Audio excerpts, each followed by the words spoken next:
Classify.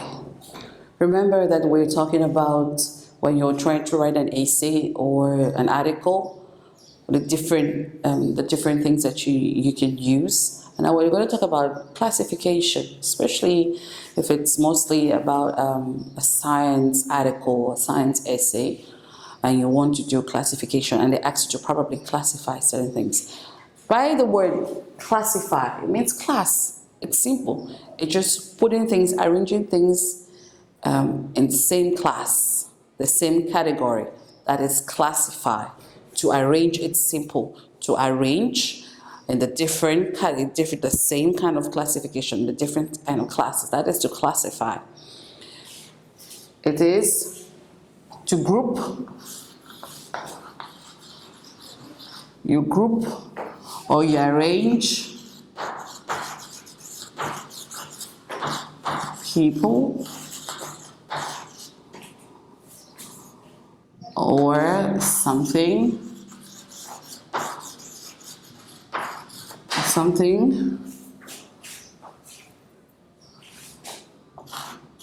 and the same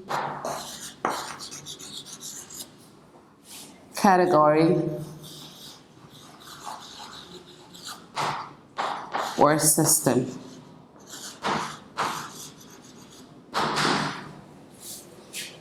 That is classify. You're grouping like the same class. For example, if you have pencils and pens, you know that you're going to group the pencils together and the pens together. That is a meaning to classify. It means that you're going to place them in order as regards to either persons or somebody or something. It's simple. That means to classify. You're grouping them by order of the same kind. By order of the same kind. You go to an office, oftentimes a secretary, they have a box that says confidential. So there, they're only confidential papers, unlike just normal papers. So classifying is just grouping the same kinds together. So, for example, another example could be like diseases. They'll say, oh, this particular flu or this particular illness is being caused by the same bacteria, and they classify them under the same bacteria because they feel that this and this and this disease are being as a result of this particular bacteria. You go to, maybe they want to group by ages, and they say those 50s and upwards. If you're not 50, you cannot go into that group. But if you know that daddy or uncle are 50 to 59 or in their 50s, then you're being grouped by ages of 50. So that is the meaning of being classified. You classify them by either a specific order or the specific rules that have been given or order that has been given. That is a classification. That's what it means. And classifications, it could be either age, it could be by species, like if you're talking about biology, it could be by bacteria, if you're talking about diseases, it could be by colors, if you're trying to sort out to go to the washing machine and they'll say classify them colors this way and whites on your right, that is classifying. So in an essay, they can ask you to probably classify. What do you see? They'll ask you probably to classify the different kinds of plants that you see. So you have to produce, is it a rosemary, is it a blue flower, what are the different classifications? You put them in order. It has to be of the same kind. It has to be of the same kind. That is the issue of classify. So another synonym of classify, what could it be? It could be order, it could be cleanliness, it could be neatness. That is a synonym of classify. It could be organized, whereas an anonym of classify could be disorganization, it could be untidiness, it could be uncleanliness. So we should be able to identify if they're trying to tell you to classify, to tell you, to classify the same kind of homes or classify the different kinds of metaphors that are in a sentence. You should be able to do that. So that is to classify, to put them by class. Then let's go to compare and contrast. We hear it a lot. to compare, to contrast, to compare, to contrast, compare, compare, compare and contrast. We should know that when you compare or you contrast, it means you have two or more things. You need to have two or more. You cannot compare something that stands alone. You should have more than, you should have two or more things that you're trying to compare with. It means trying to see what's alike and what's not alike. So compare are similarities. Compare something that's similar.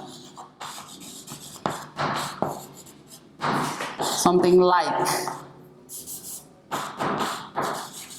Contrast, something different.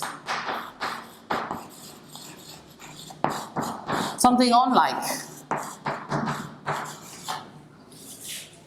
It's simple. It means similarities. It means differences. Compare and contrast. And in an essay, if you have a compare-contrast essay, it implies that probably in that essay you have two subjects, or you have two main ideas, and they want you to bring out the similarities and the differences. Or sometimes they might just want you to bring out similarities of both subjects. Or sometimes you simply just want you to bring out the differences of both subjects. So you should just know that contrast means the differences. What makes it different? Why are they different? Compare. What makes it alike? Why are they the same? Why do you think they are the same?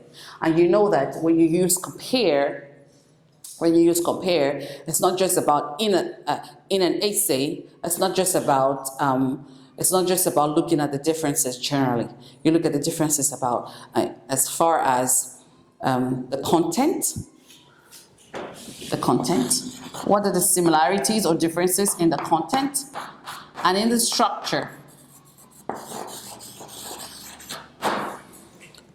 In a compare-contrast essay, you want to look at the similarities and differences in the content. Content means what are they saying? Is subject A is saying that going to school is good, as well as subject B saying that going to school is good. And then the structure. How is it arranged? A subject A has 3 paragraphs. Subject B, how many paragraphs? Does it have a conclusion? Does A have a conclusion and B doesn't? Does A has an introduction and B doesn't? That is how you look at the structure of it. That is how you get to compare and contrast. Just don't just look at the content of it, because oftentimes we just look at comparison and contrast as far as the content. What are they saying? What is the artist or the writer saying? But then what about the structure? Are the punctuation marks okay? Are they being used correctly? You know, that is the structure. Is it how many paragraphs? Do they both have the same number of paragraphs? Do they have an introduction, the body, and the conclusion? So those are the kind of things you have to look at in comparing and contrast. And of course, what are some of the words that you write in an essay as for contrast? Contrast, you'll probably use words like, oh goodness, like but, yet, nevertheless, unlike. Those are some of the words you write when you're writing your essay, when you're writing a compare-contrast essay. I want to use like a contrast. And then words for compare. Compare, you're going to use like, same as, similar to. These are some of the words you would probably use. This is some of the words you probably use when you're using, we're trying to use making a compare statement or making a contrast statement. It's important that you know those. It's important that you know that when you're making a compare contrast, you look at the content and the structure. So keep that in mind. Okay, then what about the next one? Assumptions.